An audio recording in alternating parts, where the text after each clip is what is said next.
गरीब लड़के की सोच। राजू एक छोटे से गांव में रहता था। उसका परिवार बहुत गरीब था, लेकिन उसके सपने बड़े थे। वह पढ़ाई करना चाहता था, लेकिन स्कूल की किताबें खरीदने के लिए पैसे नहीं थे। उसके पिता एक किसान थे और बड़ी मुश्किल से परिवार का पेट भर पाते थे। राजू को पढ़ाई का बहुत शौक था। वह गांव के स्कूल में जाता था, लेकिन बिना किताबों के पढ़ाई करना उसके लिए मुश्किल हो रहा था। एक दिन उसने बाजार में एक किताब की दुकान पर एक सुंदर किताब देखी। वह किताब विज्ञान की थी और उसमें ढेर सारे रंगीन चित्र थे। वह किताब उसके लिए किसी खजाने से कम नहीं थी, लेकिन जब उसने दुकानदार से उसकी कीमत पूछी तो मालूम हुआ कि वह किताब बहुत महंगी थी। राजू निराश नहीं हुआ।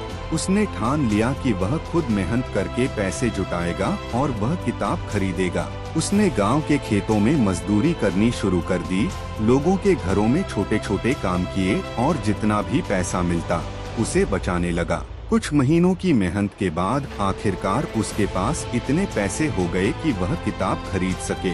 राजू बहुत खुश था। उसने किताब खरीदी और रोज रात को लालटेन की रोशनी में बैठकर पढ़ाई करने लगा।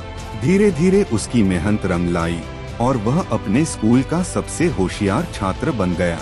उसने विज्ञान में इतनी महारत हासिल कर ली कि बाद में उसे स्कॉलरशिप मिली और वह शहर के एक बड़े कॉलेज में पढ़ने चला गया। सालों की मेहनत के बाद वही गरीब लड़का एक दिन देश का एक बड़ा वैज्ञानिक बन गया। उसकी लगन, मेहनत और सोच ने उसे सफलता की ऊंचाइयों तक पहुंचा दिया।